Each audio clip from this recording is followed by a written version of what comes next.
Welcome to all of you. Hi, Sabrina. Good to be with everybody. Good to be with you all. Thank you for the invitation. Hello, good to be with you guys as well. Thank you for having us on. So first and foremost, thank you to all of you for coming on. If someone would have told me after October 7th, 2023, that we would be dealing with this 2 years later, I don't know if I would have believed it. So for me, it is very hard to just come to terms with the fact that we have literally watched a live stream genocide for 2 years. And so I think my first question, I want to start with you, Rania. When we go back to October 7th, this narrative that was pushed then and is still somewhat pushed now, that Israel has a right to defend itself. Does it really? Does an occupying nation have a right to defend itself? What's your opinion about that? It's not an opinion. We depend on international law, and international law is very clear. An occupied population has the right to use armed resistance as a means of liberation. And a country or a nation or an entity that is occupying another does not have the right to claim self-defense when an occupied population rises up for its liberty. Again, this is not opinion, this is international law. Now, people may argue, but Gaza is not occupied. No, Gaza is, in every sense of the word, an occupied territory, because Israel for more than 15 years has been occupying the sea around Gaza, occupying the land around Gaza, even occupying the airwaves, even controlling the electricity. So whether or not there are Israeli armed forces within Gaza city does not mean that Gaza has been liberated for more than 15 years. Rather, Israel had been implementing a criminal, illegal blockade on Gaza. Israel, before the genocide that began more than 2 years ago, had been implementing calorie rations on the Palestinians in Gaza. And let us remember, the vast majority of the Palestinians in Gaza are refugees from 1948 Palestine. So no, Israel cannot claim self-defense. And I would go further, that we cannot even call the actions of the armed resistance within Palestine as a terrorist action, because these are actions directed against soldiers of the Israeli army, and actions directed against soldiers cannot be considered terrorism. Rather, by, again, using the US legal code of terrorism, it is actually the actions of the Israeli regime over the past 77 years that are textbook terrorism according to the US legal code. I'm so glad you said that, Dr. Masri, because I think that, again, you're not going to hear that on corporate media. They don't want people to know that. They don't want people to know what international law actually says. So I think that's important for people to hear that message. Craig, I spoke to you a long time ago at the beginning of, well, not at the beginning, but not too long after October 7th. You were working with the UN, and you had a lot of frustration about the inability there for the UN to really hold Israel accountable. When you look back on things, how do you feel about it today? Do you feel like the UN is still in that same position where they're really not taking a stand for the Palestinian people?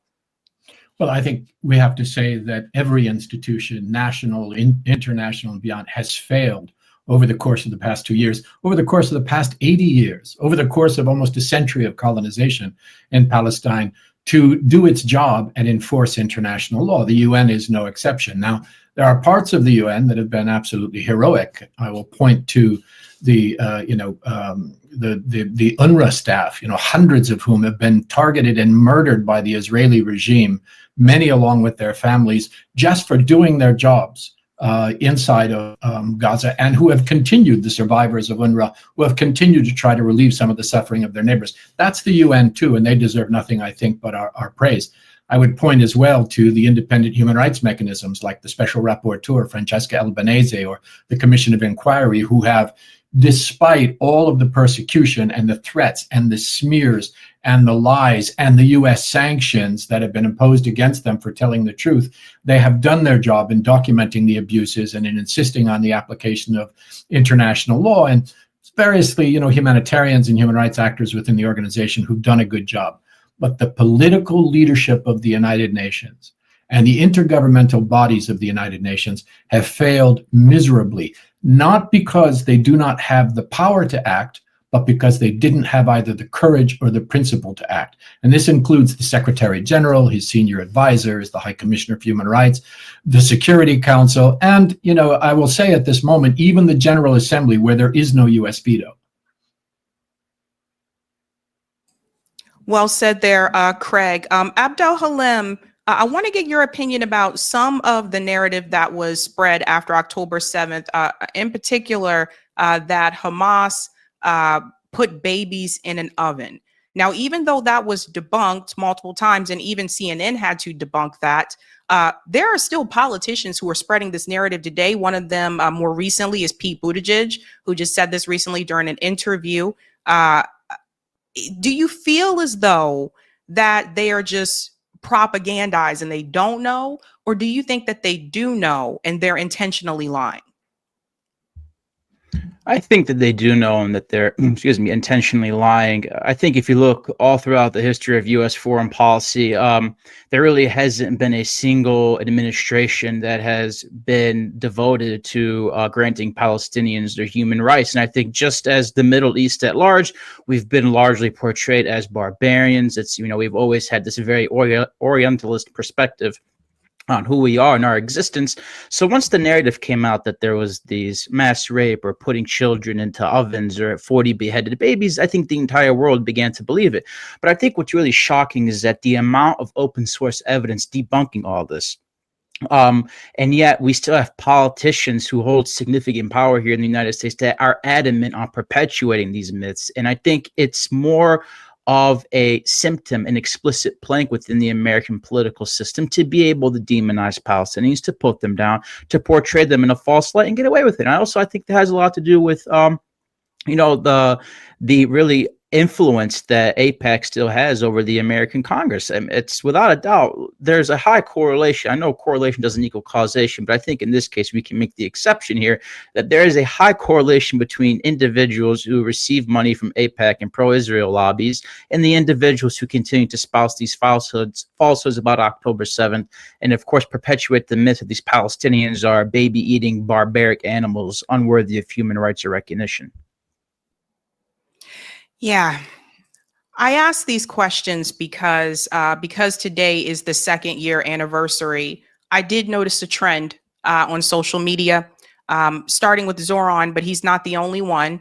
There were a number of politicians that issued a statement about being the 2-year anniversary, obviously. And I noticed they all seem to have the same little layout here.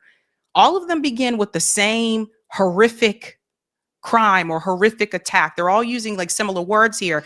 This is what Zoran Mandami said, someone who said that he would not go to Israel, someone who said that, you know, he said he would not push back on people saying from the river to the sea, but now has walked that back, among other things. 2 years ago today, Hamas carried out a horrific war crime. Everybody's saying horrific, by the way, killing more than 1,100 Israelis and kidnapping 250 more. I mourn these lives and pray for the safe return of every hostage still held and for every family whose lives were torn apart by these atrocities. Then he mentions the Palestinians.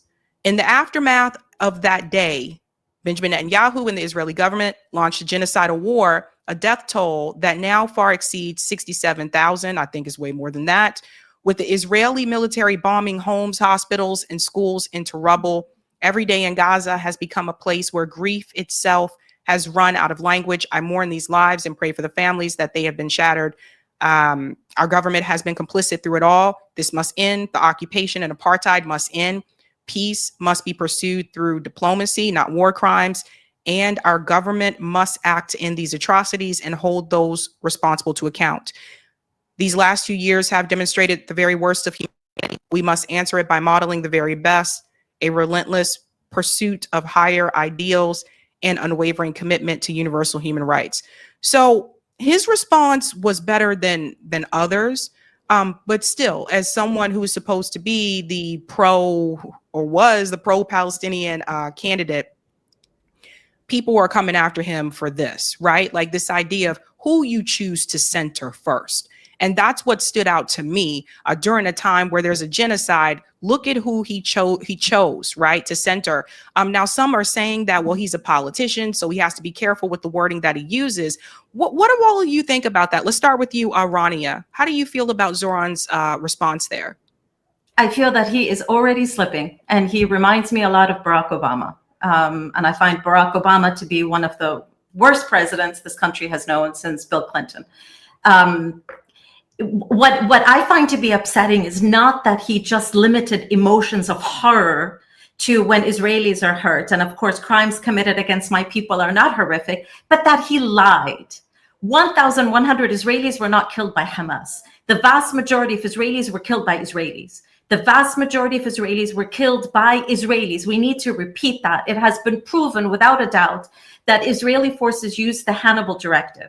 And there's so much evidence about this, so much evidence to even think that an amazing militia, an amazing armed force that had been captive in a concentration camp in Gaza managed not only to do the amazing feats that they did, and I do want to honor the resistance, but the fact that they somehow destroyed all those cars and had that level of armory, it was insane. We know for a fact from statements from the Israeli military that the vast majority, again, that were killed by Israelis. So the fact that Zohran Mamdani actually perpetuates a lie is problematic. He could have simply not said that. That's one. Two, if we're going to claim that they're hostages, I have a problem here because they're not hostages, they're prisoners of war.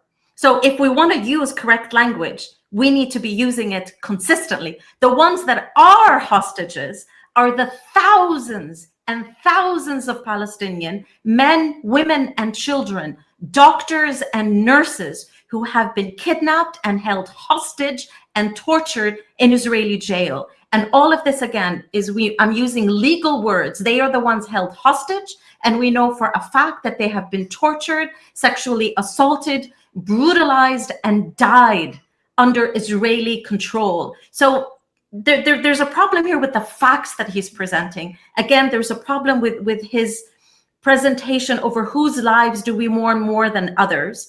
And I find this really, really worrisome. Zohran Mamdani did not worry me when he stopped defending the term global intifada, because I don't expect him to know Arabic and know what an intifada actually means. I can forgive him that. But then he started sliding when he started backtracking on defunding the police. And defunding the police is critical to Palestinian liberation. And now he goes even further by promoting racism in his language and by promoting incorrect facts, that most likely he will be mayor. Maybe by the time that he's mayor, he will have gone so far as to not be asking for equality for all our rights, but will be asking us once again to accept crumbs rather than to accept the full rights. One more thing I don't like about his statement is he talks about peace. He talks about peace. I find peace to be a very problematic word. What we want is the implementation of international law, because peace can be the absence of violence, and peace for too long by the United States has meant that the occupied, colonized population dies silently. That is what they consider to be peace. So I want to be very careful. Peace is not a word that adequately represents the oppressed and marginalized community. Rather, justice, equity, and international law are more apt, and they are more, they're closer to what we aspire to. So all of these I find to be problematic in Mamdani's statements. Craig, your thoughts? Yeah, I agree with Rania. I mean, I will give credit to Zohan because he is a politician in the United States. And for a politician in the United States to issue a statement today that explicitly talks about genocide, that explicitly talks about apartheid, that calls out Israel for its war crimes, that's all terrific. But if I were counseling him, I would raise all of the points that Rania has just raised. So, and one other. He makes the same mistake, and in his case, I think it's probably a mistake, the same distortion that we see everywhere in the West, which is to act as if history started on the 7th of October. It did not. As we said already in the opening here, the Palestinian people have been under an oppressive, racist, colonial regime, denying their rights and perpetrating all sorts of atrocities on them for the better part of 100 years. There was before October 7th and October 6th and an October 5th and an October 4th, going all the way back to the beginning of the colonization of Palestine. And the problem is that when you use that as your frame, you already have stepped into the territory of dehumanizing the Palestinian people, because saying on this day when some Israelis were killed, that's when things started to matter. So I would prefer that we don't start history on any arbitrary day, including October 7th. I would also say that agree with Rania when she talks about prisoners of war. He spoke about kidnapping. You can have a debate about civilians with no connection to the military, but many of those who were taken by the resistance forces were military personnel who under international law are qualified as prisoners of war. And so that is a misrepresentation. I also would take issue with his numbers, as Rania did. And that's dangerous because the original inflated numbers that the Israeli regime disseminated after the 7th of October, the reason they inflated the numbers, which, by the way, the numbers that they were using included Palestinian resistance fighters who were killed and their burned bodies from Apache helicopters and Hellfire missiles. It included Israeli military personnel who were killed in the fighting. And it included, as Rania said, hundreds, we don't know how many, but hundreds of Israelis who were killed because the Hannibal Directive brought in massive Israeli forces that killed indiscriminately everybody on the ground, including Israeli civilians. And why that's important is because those inflated numbers were a part of the propaganda for genocide. They were issued at the same time that you heard the story of 40 beheaded babies that never happened, the story of a mass rape campaign that never happened, the story of babies in ovens that never happened, the story of babies on clotheslines that never happened. All of these stories were not just the products of fiction writers to make it more interesting. They were specifically, together with the false numbers, disseminated to create political space for genocide.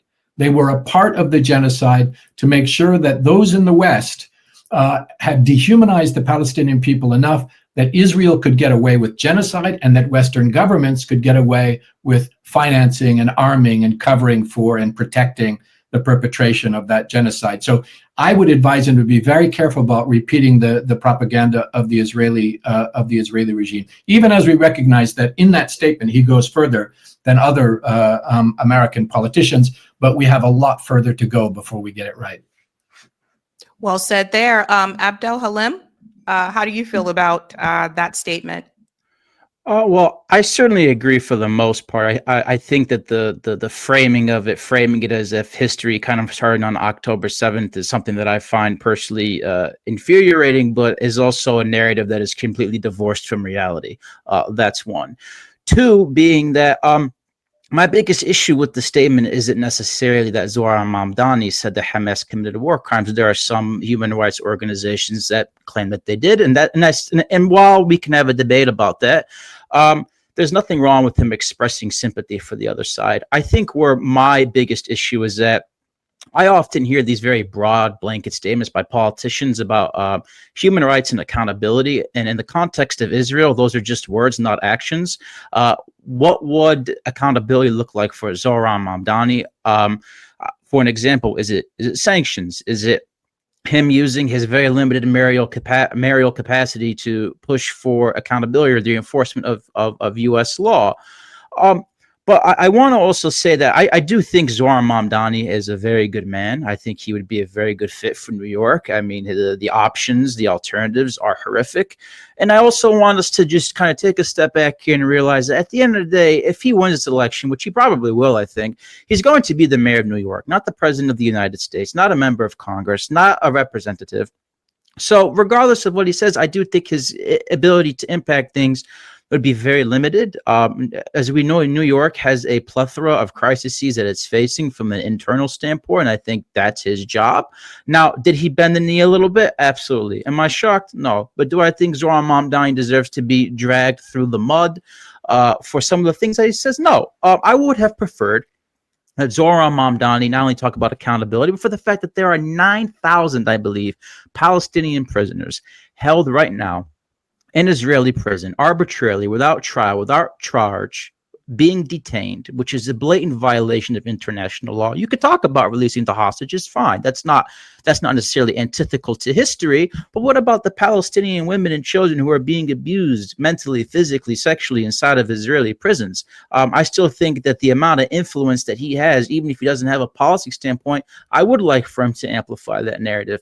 And what I do hope is that Zoran and other politicians, and again, I'm not attacking Zoran. I happen to like him. I've never met him, but I do happen to like him, is that politicians need to read the tea leaves here. Being critical of Israel and bearing the need to internal establishment dynamics is no longer popular. Had he come out and not said anything about Hamas, it would not really have impacted his mayoral candidacy as well. A lot of people would have agreed with him. A lot of people would have said, yeah, Israel's bad. And I would even go as far to say it's not even genocide anymore. It's a Holocaust. I wake up every day and I see children burned. I see skeletons. I see dogs eating corpses and children looking for their parents on the rubble. So to me, genocide, and it's the accurate, correct legal term. It's almost like, is that even the right way to describe it anymore? But again, I want to stay rooted in reality. I think if Zoran were running for president or for Congress or some other position where he would directly have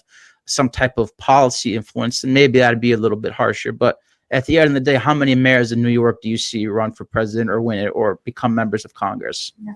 Actually, if I could briefly respond to that, I agree with the heart of what you're saying, Abdelhalim, but I think what's critical, and yes, if I were a New Yorker, Zohran Mamdani would have my vote. But what is critical is that we continue to make sure that those that we support do not slide. And we continue to push them, because if we are to forgive him, if we weren't to push back, and we're going to say, Zohran is my man, I'll allow it, and he's under pressure, they'll continue to slide.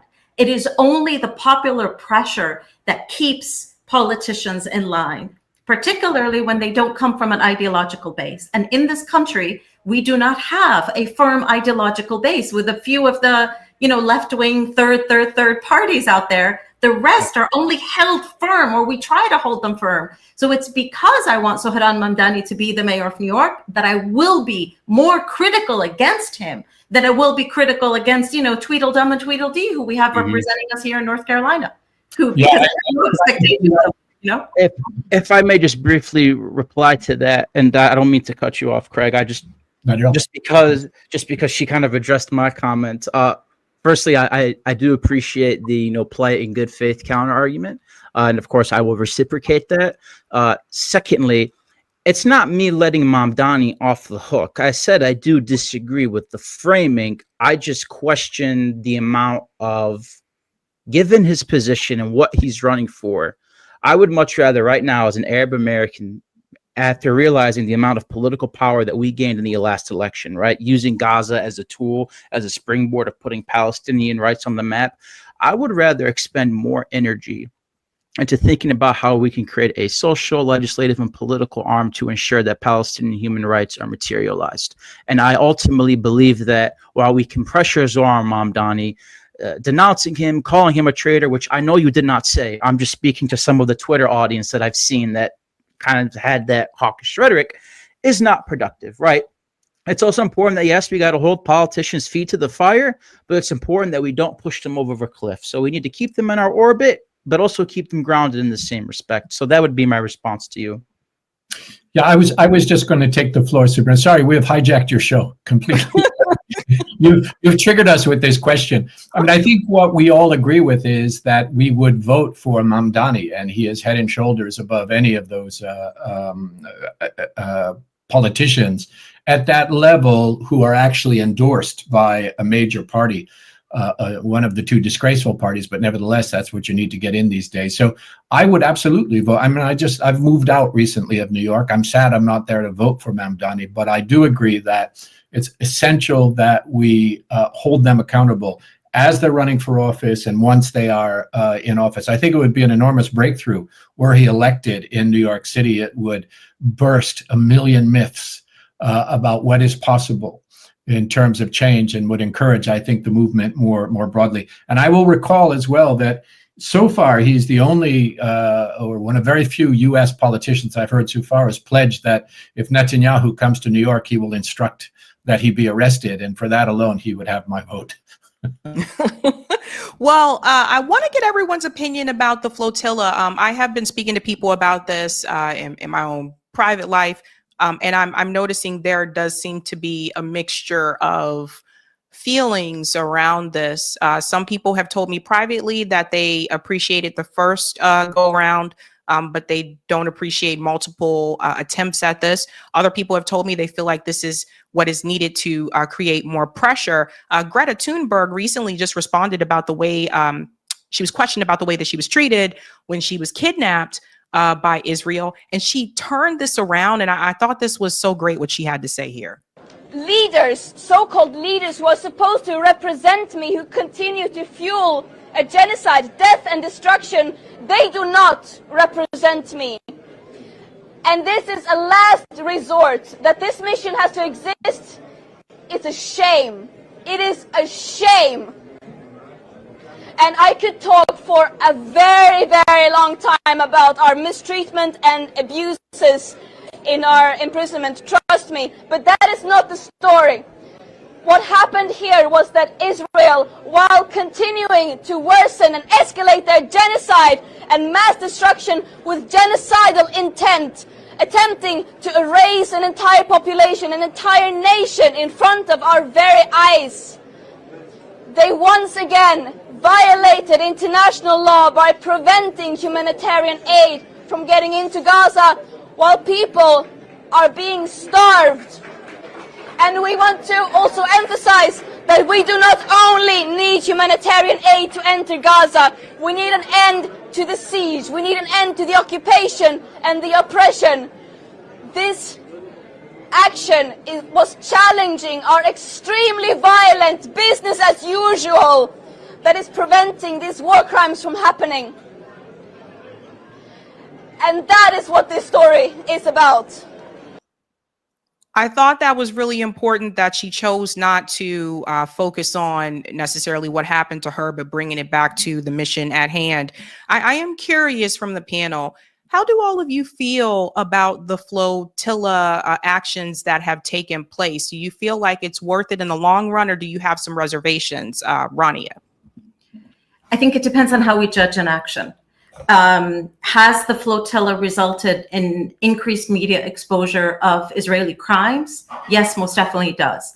When we think about that the Israeli government labeled Greta Thunberg and the hundreds of others as terrorists, even though they were the ones fulfilling the legal duty that their countries and their nations have not fulfilled, when we saw very clearly that Israel, by kidnapping these individuals, and by the way, I have to do a shout out, I am appalled by liberal media that has referred to these individuals as detainees or under arrest when they were kidnapped. We need to be using this language clearly. And yes, I am shouting you out, Amy Goodman at Democracy Now!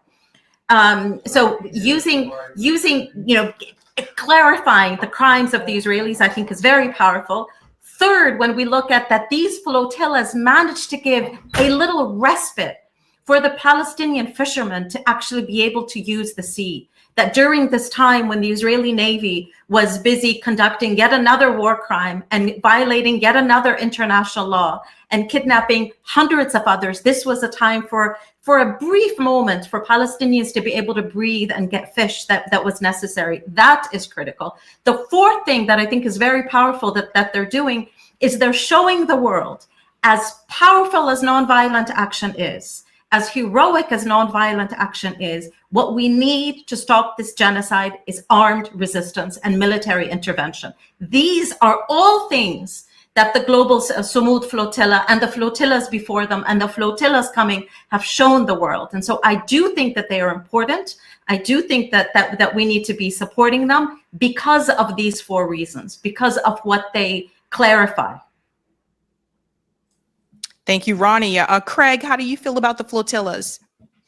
Well, I think the flotillas are a part of a global movement of peoples that has been extremely important, not just in the last 2 years, but in Palestinian solidarity going back for many years. Because if you look at everything meaningful that has happened in the last couple of years towards some modicum of progress, it has not come from governments or international institutions. It has come from people. And that's why you see, the people's encampments on universities and the people's flotillas heading across the Mediterranean, the people's marches through the Sinai toward Rafah, all of these movements, all these elements of the movement have been very important in keeping the light shining on the situation and in showing that the world is not represented by the governments that are either complicit or inactive in responding to the genocide. And I think that's very important. And the flotillas in particular, you know, there is courage here. Since 2010, every flotilla that's attempted to break the Gaza blockade has been sabotaged, intercepted, attacked in international waters, abducted by Israeli regime soldiers.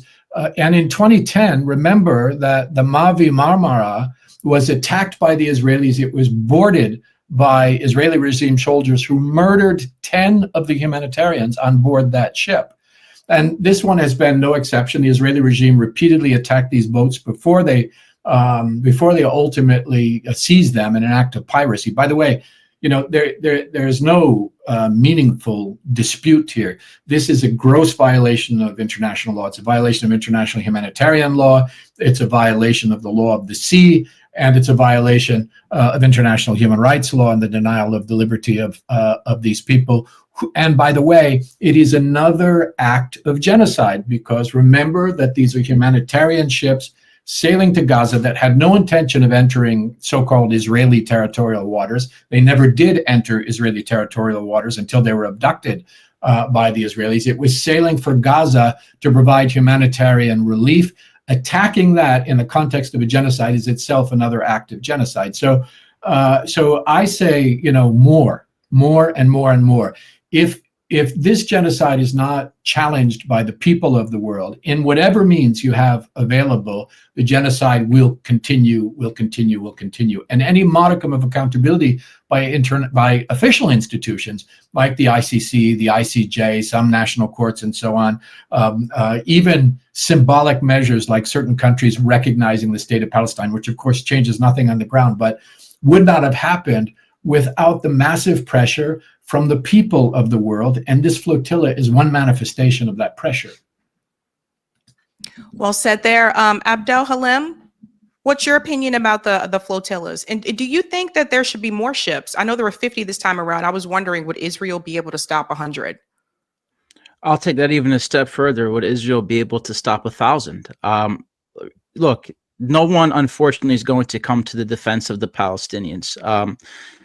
Not the Arab states, the UN, as much as I laud them and applaud them and always appreciate at least the moral and legal, you know, boundaries that they try to set on global norms, unfortunately, is very limited in what they can do. So it really is up to the people. I want to also just kind of talk about the reason why I support is because look at the way Israel is responding. They're calling them terrorists, calling them detainees. But I was watching a lot of those live streams of people on board the global Samud flotilla, and Israel's using incendiary bombs to try to light the ship on fire and other means that could have possibly sunk in the ship and killed everyone on board, right? So these people are taking a tremendous risk, but I also think that speaks to great volumes of just how much Israel is scared. They're scared that if one of these ships reach Gaza and even delivers a drop of rice to a starving Palestinian child, the siege on Gaza, which I think has gone horrifically overlooked by the international community and the mainstream media for 20 years, will now be pushed into the central frame of the plight of the people in Gaza. And I think that is important.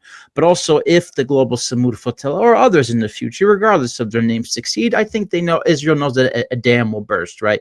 They can no longer keep this thing under wraps. They've been banning international journalists, or should I say, international journalists that have a modicum of conscience or intellect from entering Gaza that isn't a paid propagandist.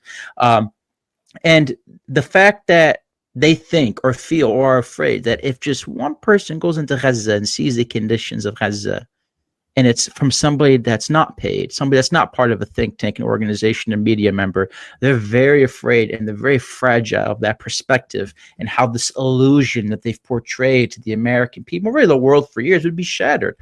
So if If no one's going to do it, why not them? I will only caveat that by saying I am very deeply afraid for what Israel may do to those people on board, because Chris Smalls, I believe, was on one of the last ones previously, and he said he was beaten horrifically. He was called a lot of horrific names. He was racially abused, and he said he saw people in jail unrecognizable. They were beaten to the point of them being unrecognizable. They were starved. So given the fact that America has just, or I should say at least this administration, but historically speaking, has such a deep discontent for its own citizens challenging the Israeli government, I really do wonder what will happen to them. Right. So theoretically speaking, send 1,000 ships, but I don't think it's performative. It's not a stunt. I just am afraid. I am afraid. I really am. I mean, not to veer off topic too much, but like, I mean, look at all the technocrats buying up American media to push pro-Israel propaganda, and they're getting away with it. What makes you think they can't kill 20, 30, 40, 100 American citizens on board a ship to give someone food, and then Israel cast them at terrorists, and then this administration or others in the future just accept it as truth, as they have with other instances of Israel's abuses against Palestinians? If I could just very quickly add a few things that I think we need to be also thinking about. It was because of the Italian popular pressure, because of the magnificence of Italian unions, that they embarrassed the Italian government, which is no left-wing government, to send its Italian Navy. Now, of course, the Italian Navy and the Spanish Navy then backtracked. But imagine the next time around. I mean, when we in the States, if we look to the militancy of the protests coming out of Italy, the way that they take over their cities, and we have yet to do that in the United States. We have yet to be as militant in the protest as the Italians have been. So that is one glorious thing. Second, thank you, Abdelhalim, for reminding us that not all the humanitarian activists on board of the Global Sumud Flotilla have been released from their kidnapping.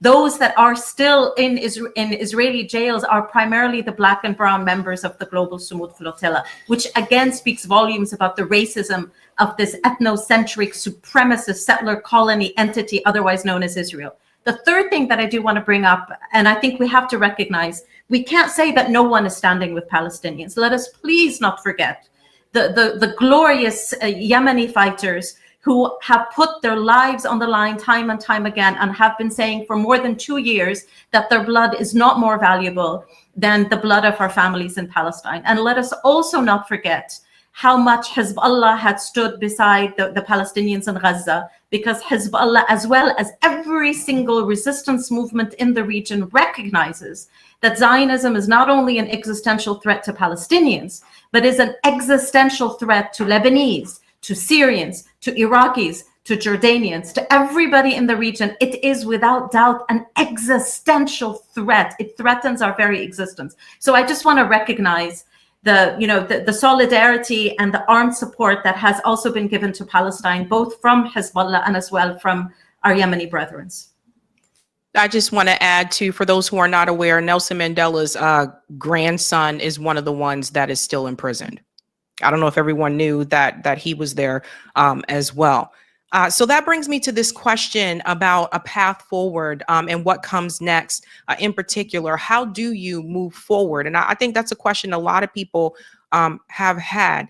Me in particular, I have to be 100% honest. I think the first time in my life where I did see Islamophobia was after September 11.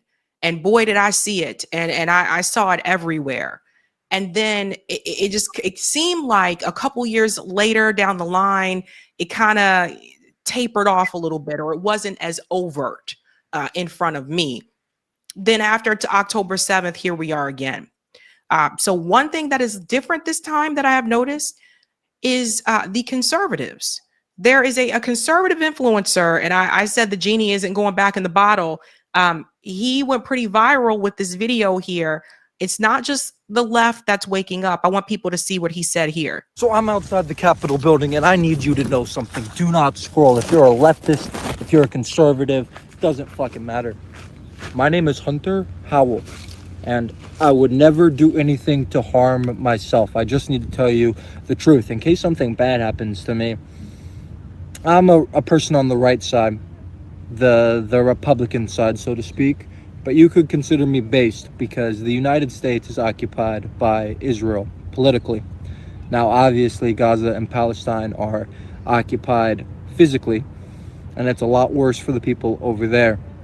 But that will come to us too. Mark my words, this app has already been bought by Larry Ellison. They just bought CBS as well. And we don't have a lot of time to unite, which is why you need to get this video out and start loving your neighbors, start coming together, red and blue, purple revolution, right? Because pretty soon there won't be many people on this app like me that are able to criticize Israel, okay? We're next. And if we don't make a stand now, together, united, strong, in numbers, then we're cooked. But I believe that we can fight back and win. Let me know your thoughts.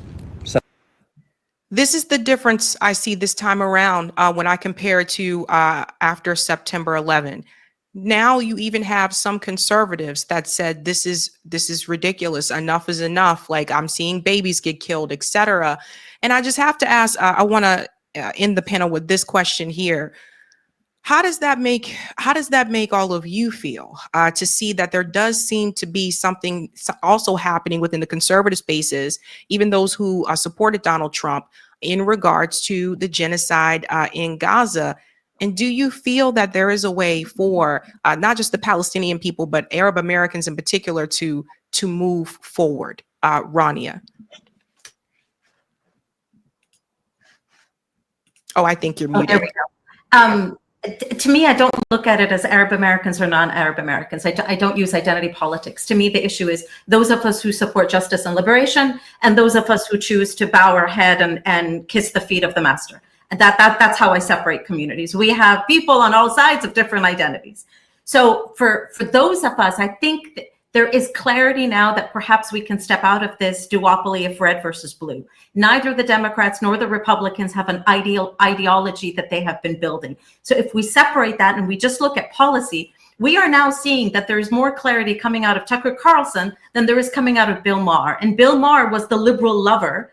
And Tucker Carlson was the man who, many people from liberals to the left would go, but look at the difference in the quality. Look at the statements coming out of Marjorie Taylor Greene, compared to the statements coming out of most anybody in Congress when we talk about Palestine and when we talk about a number of different issues. So what I'm hoping will happen is that we step out of the red and blue and start to think about real politics, start to think about real ideology, start to work on building unions, really, really building unions, organizing locally, supporting a third party. I mean, as y'all know, I'm a green, I'm a socialist, but one doesn't even have to be a green or a socialist to support the concept of policies rather than identities. And I think there could be power there. I also think for every one of us individually, we need to take advantage of this narrative to identify our enemy. Our enemy is not Benjamin Netanyahu and the Israeli government, because the Israeli government is fully representative of the Israeli society. Let us be very clear. This genocide has the vast majority of support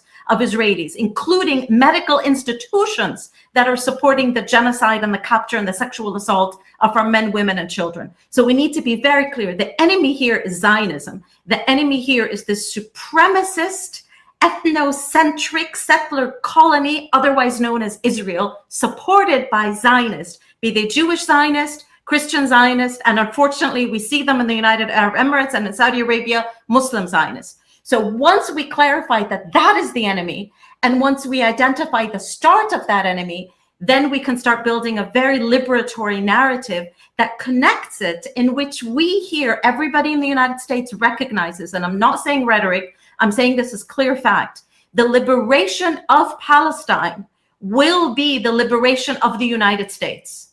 The liberation of Palestine will be the liberation of the United States, because it is through that liberation that we in the United States will be liberated from the influence of the military-industrial complex. We will be liberated from the influence of racist policies, and we will be liberated from this joke called the duopoly that Ralph Nader reminded us of when he ran for president decades ago, that the only difference between the Democrats and the Republicans is the speed at which they fall to their knees in front of corporations. So again, let us recognize that the harms that are being conducted with US finances, with US technology, with bipartisan support in Gaza are harms that will be and have already been repeated in many forms in the United States, it is a laboratory. So let us be working in solidarity, not out of charity, recognizing that our liberations are intertwined. Powerful. Craig. Absolutely. I mean, I think what the last couple of years have taught a lot of folks, amongst them many conservatives in this country, is that, you know, this ideology of political Zionism is a deeply racist, fundamentally violent, and necessarily fascistic ideology. And people in Western Asia have been learning for a long time now that it is first and foremost the Palestinian people who are being colonized and brutalized by this political ideology. But ask the Lebanese, ask the Syrians, ask the Iraqis, ask the Iranians, ask the Yemenis. This is necessarily an annihilatory ideology that has brought death and destruction far beyond the borders of the colony that they have created in Palestine. And that the extension of that oppression has now reached its hand very deeply into the governance of Western countries like the US, the UK, Germany, and others, to the extent that on behalf of a small oppressive foreign regime known as Israel, people in the US are being persecuted with the full force of the state. In this country, for example, you can burn the American flag, criticize the American government, criticize the political ideology of the state, and nothing will necessarily happen to you. But if you criticize Zionism, if you criticize Israel, if you burn the Israeli flag, you can be punished under the full force of the law. You can be expelled from university, denied tenure, you can be deported, you can be arrested, you can be beaten, you can be imprisoned on behalf of an oppressive foreign regime and its ideology of Zionism. And I think people across the political spectrum in the West, including in the United States, have begun to recognize that this is a deep throat. You know, Aimé Césaire is the one who said most clearly that colonialism brought home is fascism. So all of these manifestations of fascism, all of this, you know, ripping away of the remnants of democracy here in the US and elsewhere in the West on behalf of the Israeli regime is what Aimé Césaire warned us about. And you don't have to be a green or a progressive or a Democrat or a libertarian or a Republican or a MAGA person. It doesn't matter where you are on that spectrum to recognize that is a direct threat to the rights and well-being of all of us. And that's why when Rania says, you know, that to liberate Palestine, we have to liberate ourselves. And to liberate ourselves, we have to liberate Palestine. That is not a slogan. That is a fact. These are the same forces that are threatening all of us, including this political ideology, which is stripping the rights of people, regardless of background, Christians and Muslims and Jews and agnostics and atheists and Hindus and Buddhists and Republicans and Democrats. It doesn't matter. This is not a horizontal threat. It is a top-down threat, and one that we have to resist. Well said there, Craig. Abdelhalim? Yeah, well, firstly, I'll preface my response by saying that I agree mostly with what Craig said, and of course, with what Rania said. But I do think that young man's comments on that video you just played, I really think what spurned that is that a lot of Americans, both Democrats and Republicans, are starting to see the American spirit inside of the Palestinians. And what do I mean by that, right?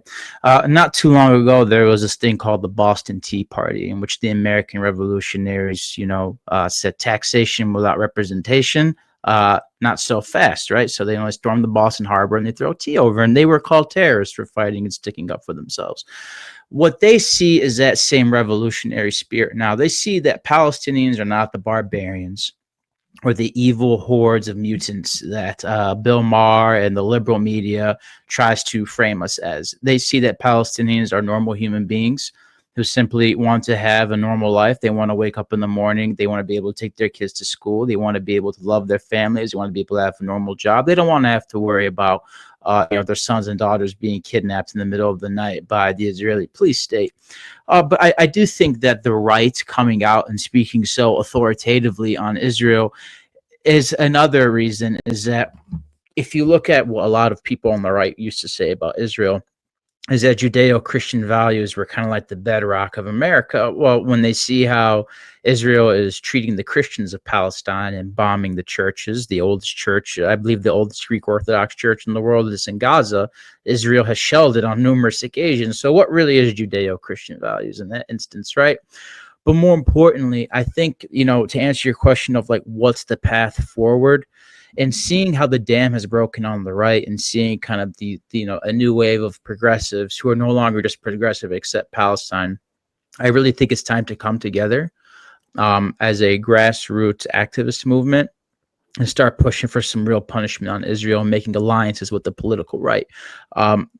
I mean, I just kind of speak from my perspective, is that, the BDS movement does a really good job at advocating for boycotts, advocating for divestment. But one thing we don't really push for enough is sanctions, right? Sanctions is what really hurts the Israeli regime, the institutions, the financial enablers, the individuals that perpetuate gross human rights violations against Palestinians.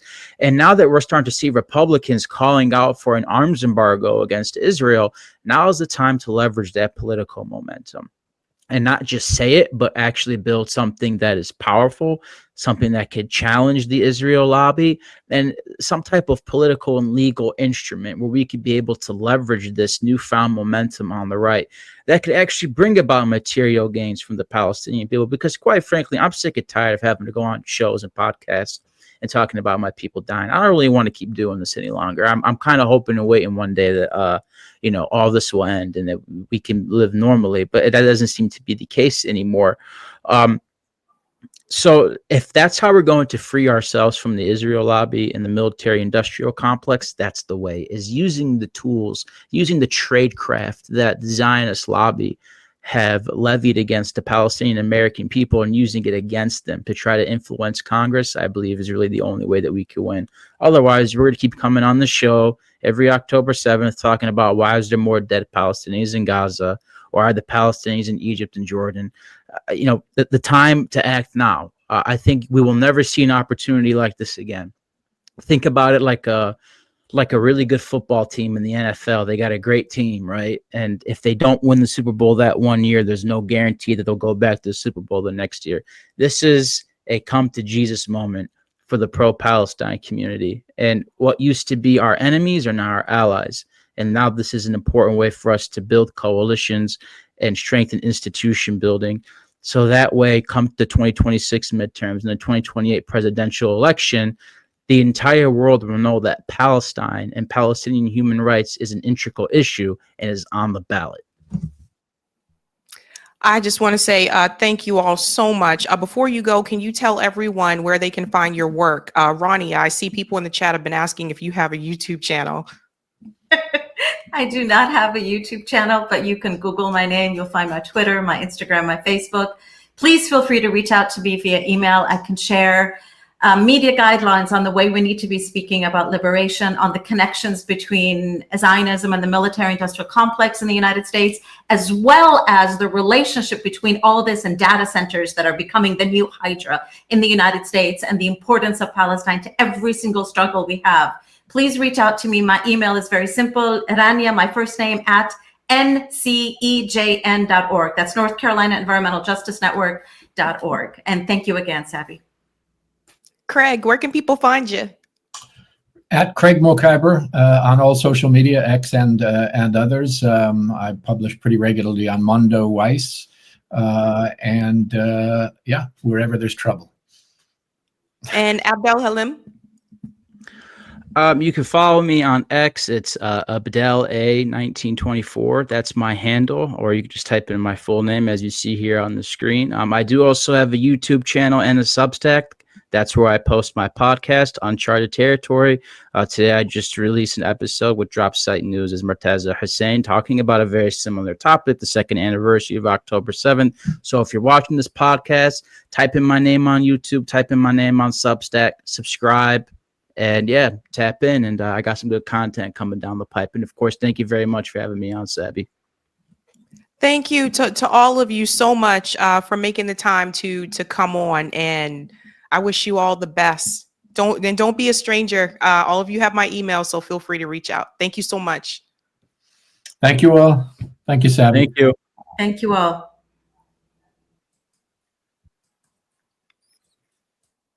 All right, ladies and gents, again, big thank you there to the panel. I really do appreciate that discussion. Guys, please make sure that you follow them if you are not already. Again, we have to make sure that people continue to receive education about this this genocide that's happening. And I think all three of them are great. Hey guys, this was a Sabby clip. If you like what you saw, hit that like button and subscribe.